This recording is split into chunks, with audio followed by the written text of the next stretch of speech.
আজকে আমি কাঁঠালের বিচির ডাল রান্না করব। তো বিচিগুলো আমি সিদ্ধ করে নিয়েছি। তো সিদ্ধ করে তো অনেক বিচির কষ বের হয়েছে।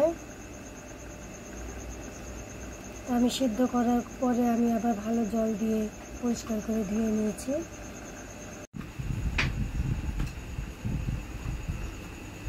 তো ডালগুলো আমি গ্লাস দিয়ে সুন্দর করে ম্যাশ করে নেব। তা আপনারা চাইলে ব্লেন্ডারে ব্লেন্ড করে নিতে পারেন, শিলপাটাতেও বেটে নিতে পারেন।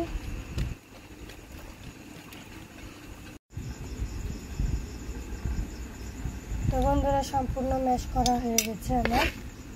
দেখুন, কাঁঠালের বিচিগুলো সব ম্যাশ করে নিয়েছি ভালো করে।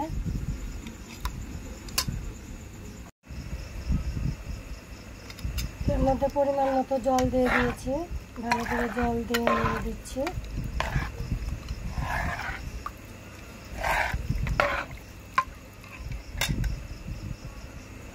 এর মধ্যে আমি দিয়ে দেব পরিমাণ মতো লবণ।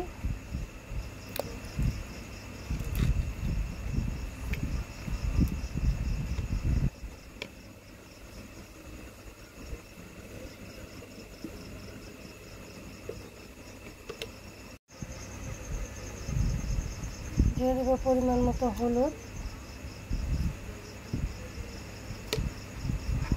ডালটাকে ভালো করে নেড়ে দেব।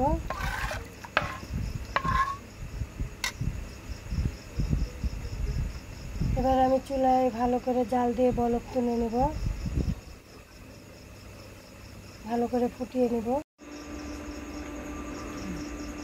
ডালের মধ্যে আমি আদা জিরা বাটা অল্প দিয়ে দিলাম পরিমাণ মতো।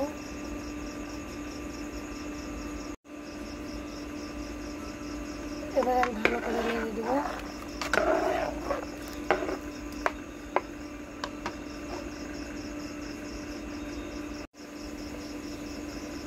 তো দেখুন বন্ধুরা, বলক ফুটে গেছে, সুন্দর ফুটে গেছে।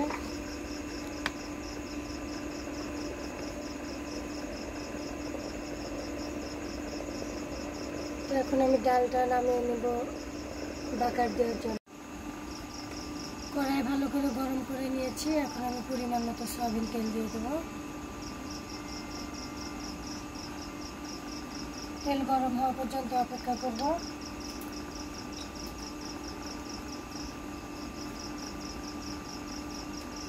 কড়াই গরম হয়ে গেছে।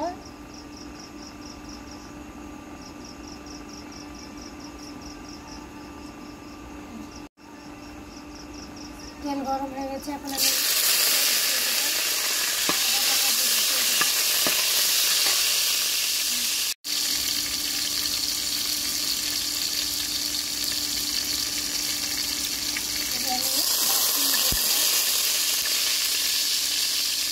তেজপাতা দিয়ে দেবো।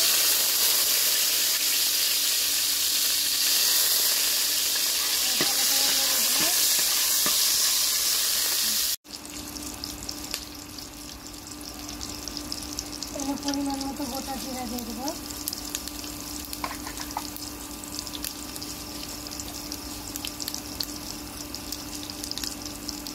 পরিমাণ মতো পাঁচফোড়ন দিয়ে দিলাম।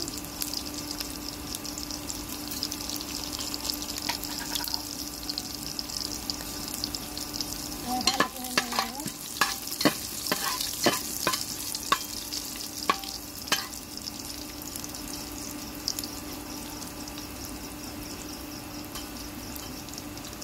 ডাল বলক তোলার সময় আমি 2-3টা কাঁচামরিচ দিয়ে দিয়েছি, আপনারা দিয়ে দেবেন।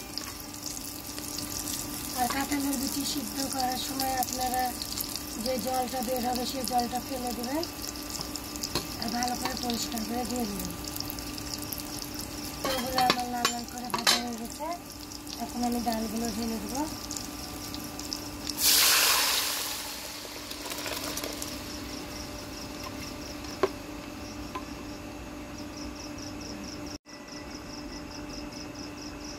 আমি ডালটা ভালো করে নেড়ে দেব। ডাল রান্না করার পরে ডাল বলক তুলতে হয় না, বলক তুললে স্বাদটা চলে যায়, সেই স্বাদটা থাকে না। এখন আমি ডাল নামিয়ে নেব।